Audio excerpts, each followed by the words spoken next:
Oi, meu nome é Jorge Cruz e eu sou professor de matemática. E nesse vídeo você vai aprender um pouco sobre a equação do segundo grau. Antes de dar início à parte matemática desse vídeo, eu quero agradecer aí aos mais de 100 inscritos do canal. A gente em menos de uma semana já atingiu aí os 100 inscritos. O tema dessa aula foi uma sugestão de um ex-aluno, Lucas Souza. Valeu, Lucas. Peço desculpa pelos ruídos de fundo. Finge aí que você está numa fazenda ou algo assim e vamos aprender matemática. Bom, a equação do segundo grau. Aqui. Como é que ela se apresenta? Ela vai se apresentar principalmente na forma reduzida, certo? A forma reduzida é essa que tem o ax ao quadrado mais o bx mais c igual a zero. Se você estivesse no nono ano, você aprenderia primeiro a reduzir uma equação. Você teria ela em vários formatos e você ia fazendo operações, reduzindo, diminuindo, passando um número de um lado, passando para o outro, fazendo distribuições multiplicativas. Você faria todo um desenvolvimento algébrico até chegar aqui na equação na forma reduzida. Nós temos A, B e C, números pertencentes ao conjunto dos números reais. O que significa isso? Que se você ainda não saiu do terceiro ano ou não viu número complexo ainda, números complexos, os números reais são todos os números que você conseguir imaginar, certo? Desde os números com raiz, aos decimais, as frações, aos negativos, os positivos, qualquer número, certo? Qualquer número que você conheça faz parte do conjunto dos números reais. Então, toda vez que você disser faz parte do conjunto dos números reais, você pensa em todo o número que você conseguir pensar e ele vai ser um número real. Certo? O A tem uma especificação que chama condição de existência, né? Para que essa equação seja uma equação do segundo grau, é necessário que o coeficiente A seja diferente de zero. Veja que eu falei aqui num conceito que vocês talvez estejam passando despercebidos, a questão do coeficiente, né? Vejam como existem conceitos que são necessários para que você entenda o que é uma equação do segundo grau. Não é simplesmente a equação do segundo grau. Mas vamos continuar. Então, o A precisa ser diferente de zero. Por quê? Porque se eu colocar o A igual a zero, quando eu substituir aqui, ó, vai ficar 0 vezes x ao quadrado. E a gente sabe que qualquer número multiplicado por zero, no final dá zero. Então, essa parte aqui, ó, esse primeiro termo, some. E aí, a gente vai ficar sem o x ao quadrado. O que vai fazer a nossa equação voltar para uma equação do primeiro grau. Não faz sentido trabalhar, então, com equações do segundo grau que tenham coeficiente A igual a zero.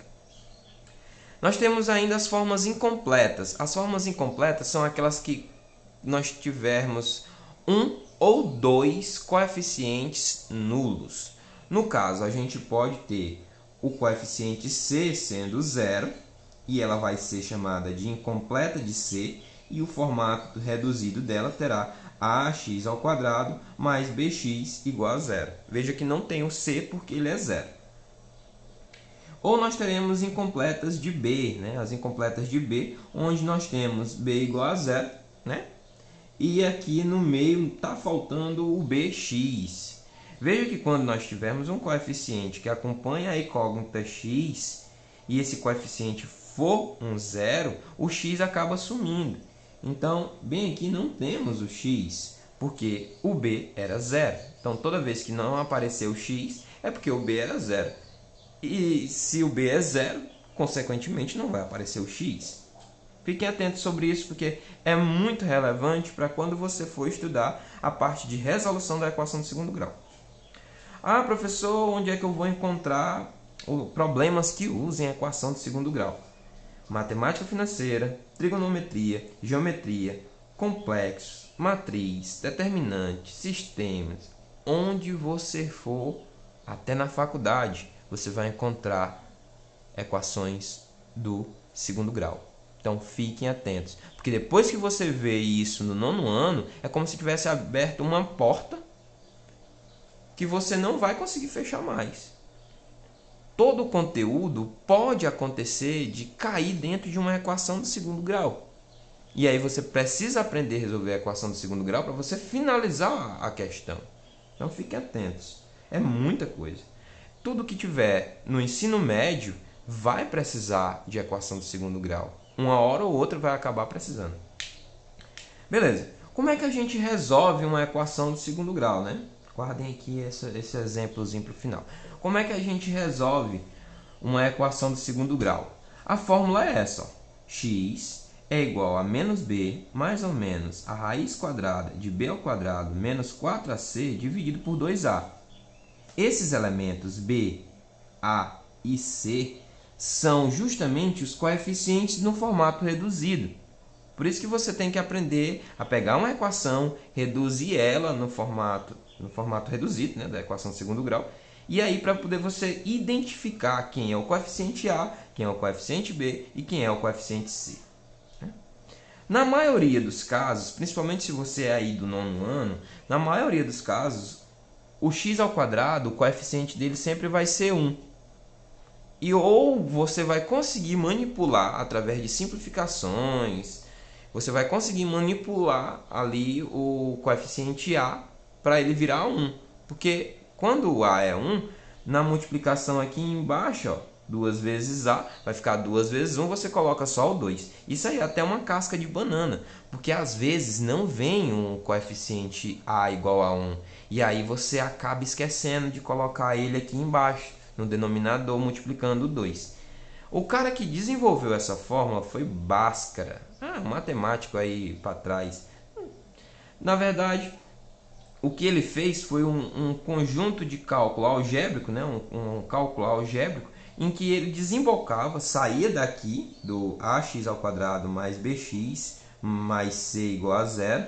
Aí ele começava passando o c para o outro lado, subtraindo, depois ele completava quadrado. Veja que estou falando em completar quadrado. É outro conteúdo que você precisaria para aprender equação do segundo grau de uma forma bem satisfatória, né? Mas as pessoas gostam da equação do segundo grau, eles até rejeitam ali no primeiro momento, mas acabam se apaixonando por equação do segundo grau, porque qualquer equação do segundo grau que te apresente, tu vai poder resolver usando o Bhaskara, né? Tu vai poder ter a resolução só colhendo ali os coeficientes e jogando dentro da fórmula. Eu costumo perguntar para os meus alunos o que é mais fácil, engolir um pão bengala inteiro ou cortar ele em pedaços? Aí, professor, com certeza cortar ele em pedaços. Pois é, basicamente isso a gente faz também com a fórmula de Bhaskara. A gente divide ela em duas, ó. A primeira tem esse símbolozinho aqui, ó. Esse símbolo é uma letra grega e o nome dela é delta. É o delta, né? O delta é a parte que está interna à raiz, lá na fórmula de Bhaskara. O delta é b ao quadrado menos 4ac. E quando você troca isso por delta, a fórmula fica um pouco menor. Fica x igual a menos b mais ou menos a raiz quadrada do delta dividido por 2a. Professor, você fala delta, mas esse é o nome verdadeiro desse elemento? Na verdade, a gente chama, matematicamente, a gente chama ele de discriminante. Por que discriminante? Ora, o que é que o discriminante, o que é que uma pessoa que discrimina faz, né? Pense aí, o que é que uma pessoa que é discriminante faz? Ora, professor, ela discrimina, óbvio. Mas o que é discriminar? É separar, é classificar. Então, o discriminante, o delta, dentro da fórmula de Bhaskara, ele vai classificar os tipos de equação. Com relação ao que, professor? A quantidade de raízes. Quantos resultados vão ter a minha equação do segundo grau? Se o delta, prestem atenção, se o delta, ou seja, o discriminante, for maior que zero, nós teremos duas raízes distintas, diferentes. nós teremos duas raízes diferentes. Se o delta for igual a zero, nós teremos duas raízes iguais. E se o delta for menor que zero, nós teremos nenhuma raiz. Nós não teremos raiz de jeito nenhum. Mas, lembre-se, isso não vale para todos os conjuntos, só vai valer para os reais. Se você já estiver no terceiro ano do ensino médio, muito provavelmente você vai ver uma parte de um conteúdo com um novo conjunto de números, os números complexos. Esses números complexos aqui, eles vão admitir raízes quadradas ou raízes de índice par de números negativos, coisa que os números reais não aceitam. Você não tem, por exemplo, resultado nos números reais para a raiz quadrada de menos 4. Você não tem. Não tem um número que multiplicado por ele mesmo vá dar menos 4. Claro que tem, professor. O menos 2. Não, meu jovem aluno. Se você multiplicar menos 2 por menos 2, menos com menos vai dar mais, e 2 vezes 2 vai dar 4. E o resultado que eu queria dentro da raiz era menos 4 e não mais. Então, o resultado da raiz quadrada de menos 4 para os números reais não existe. Então, por isso que quando o delta é negativo, ou seja, menor que zero, nós não teremos resultado para as equações do segundo grau nos números reais. Então, fiquem atentos quanto a isso. Vamos ver um exemplo aqui rapidão, né? Escolhi um exemplo aqui.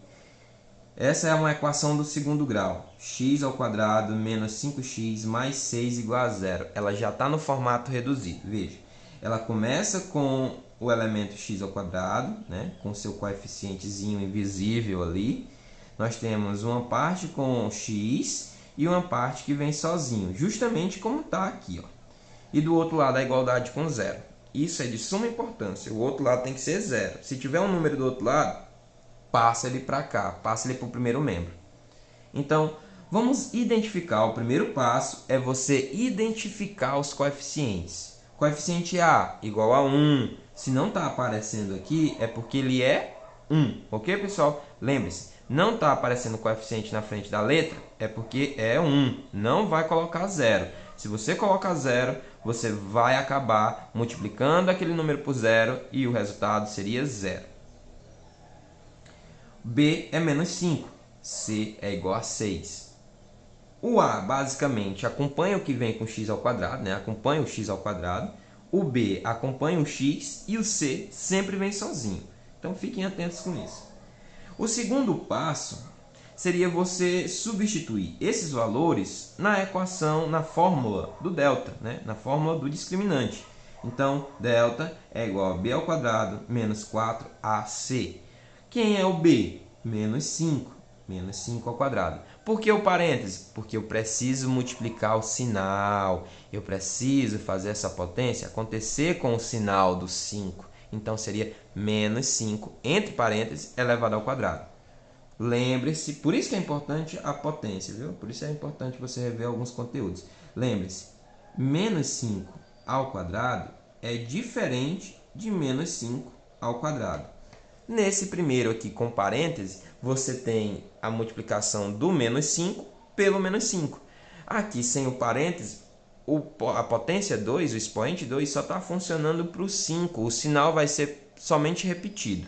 Então, enquanto aqui você tem menos 5 vezes menos 5, do outro lado você tem menos 5 vezes 5.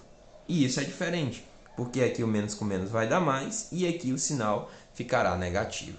Então, para que não haja erro, quando o coeficiente, quando o número for negativo e você tiver que substituir dentro de uma equação, dentro de uma fórmula, você põe ele com parêntese. Tudo bem? Aí, menos 4 vezes A, que é 1, vezes C, que é 6. Faz aí os cálculos, vai dar 25 menos 24 e o resultado vai ser 1. O terceiro, veja, antes de fazer o terceiro passo aqui, veja que o resultado deu 1. 1 é maior que 0. Se 1 é maior que 0, obviamente nós vamos ter duas raízes diferentes. Então já fica atento. Aí x, certo? É igual a menos b, mais ou menos a raiz quadrada do delta, dividido por 2a. Menos b, então nós temos menos 5. Olha a necessidade do parênteses mais uma vez. Coloca o parênteses quando o número for negativo, criatura, para tu não te perder. Porque se esquecer de fazer esse jogo de sinal bem aqui, pronto, perdeu a questão todinha. Mais ou menos a raiz quadrada de 1 dividido por 2 vezes 1. Depois de ter feito toda a substituição, é hora de fazer os cálculos. Então, menos com menos vai dar mais, o sinal não precisa aparecer. Mais ou menos a raiz quadrada de 1, que é 1, dividido por 2. Essa parte aqui você separa em duas, né? Nós temos uma bifurcação aqui no resultado. Vamos ter o x' e o x duas linhas. O x' não faz diferença se você vai somar ou subtrair primeiro. Isso aí não vai fazer diferença. O importante é que um pegue o positivo e o outro pegue o negativo. Então, o x', 5 mais 1 dá 6, dividido por 2 dá 3. X duas linhas, 5 menos 1 dá 4, dividido por 2 dá 2. Aqui dentro caberia outro conteúdo, que seria a soma e o produto das raízes, que é outra forma de você resolver uma equação do segundo grau. Não é só assim que dá para resolver uma equação do segundo grau. O Bhaskara só é o mais prático, mas você pode resolver por completando quadrados, você pode resolver por soma e produto das raízes, enfim, formas aí teria aos montes para você desenvolver uma equação de segundo grau. A diferença é que Bhaskara, né, essa formulazinha bem aqui, ela resolve muitas equações de segundo grau. E muito facilmente, porque é só você ir copiando e colando os coeficientes da forma reduzida para dentro das fórmulas, né? Então, é bem simples. Olha o tanto de coisa que você aprendeu aqui rapidão. Ou pelo menos reviu, né? Essa aula aqui, para quem realmente quer aprender, ela não vale de nada. Mas para quem quer rever, com certeza tem alguma coisa aqui que ficou marcada aí na mente de vocês. Olha o espaço que eu peguei para resolver a equação do segundo grau. Quando você está lá no nono ano, você toma praticamente uma folha completa para resolver uma equação do segundo grau. A prática é que vai levando você à perfeição e vai deixando você mais próximo de resolver os cálculos mais rápido. Aqui, por exemplo, se eu quisesse, não é gabando, né? Mas muitos alunos meus conseguem fazer isso, o resultado já sairia de cabeça, ele já ia saber aqui o resultado dessa equação. Até porque ela é bem simples. Quando você tem, por exemplo, a soma e o produto das raízes, você sabe que a multiplicação dos dois elementos dá menos b, então 3 vezes 2 dá menos 5, dividido por a, né? Claro, só que aqui o a é 1, então não vai fazer sentido. E 3 vezes 2 vai dar o c, né? No caso, 3 vezes 2, 6. Mas isso também só funciona quando o a é 1, porque senão você vai ter que ter uma fraçãozinha ali, né? Basicamente, eu vou anotar aqui a soma x' e x duas linhas é igual a menos b sobre a. E o produto de x' por x duas linhas é c sobre a. Você também aprende isso no nono ano. Quando você estuda a equação do segundo grau no nono ano, que é a antiga oitava série, o professor ou a professora iria dividir essa aula aqui em no mínimo um mês. Você teria que revisar potência, radiciação, uma lapada de conteúdo aí. Você teria que ter um estudo básico sobre álgebra, que você aprende no oitavo ano. Lembra quando você falou em monômio, polinômio, produtos notáveis, fatoração? Beleza, você teria que ter uma noção básica sobre isso. Eu estou ainda me organizando, né, no formato YouTube, mas a minha intenção é criar uma playlist com esse conteúdo, mas você teria que se comprometer a acompanhar como um curso para ir do fim, para ir do começo ao fim. Aí no final você ia compreender aí o conteúdo completo. Não dá para mim ficar jogando aulas aleatórias e você ter um aprendizado completo da matemática, né? Você não, por exemplo, você vai fazer um curso de inglês. Você não vai só uma aula aqui, outra acolá. Você vai acabar reprovando, ou por falta ou por não saber o conteúdo. Não tem condição. Você tem que acompanhar o conteúdo, né? Mesmo que você não vá até a aula, mas você tem que acompanhar o conteúdo. Então fiquem atentos aí, eu vou criar uma playlistzinha para começar com a álgebra, né? Que é o estudo de como você modela as equações. Eu espero que tenha tido bastante proveito. Se você gostou do vídeo, deixa o like, comenta aí, pergunta alguma coisa. Eu posso até não fazer um vídeo, mas eu vou te responder. E se forem muitas perguntas, eu vou acabar fazendo um vídeo para responder todas de forma bem simples. Igual aquela galera famosa que responde as perguntas dos seus inscritos. Então, valeu, obrigadão por ter ficado até aqui. É nóis, tamo junto.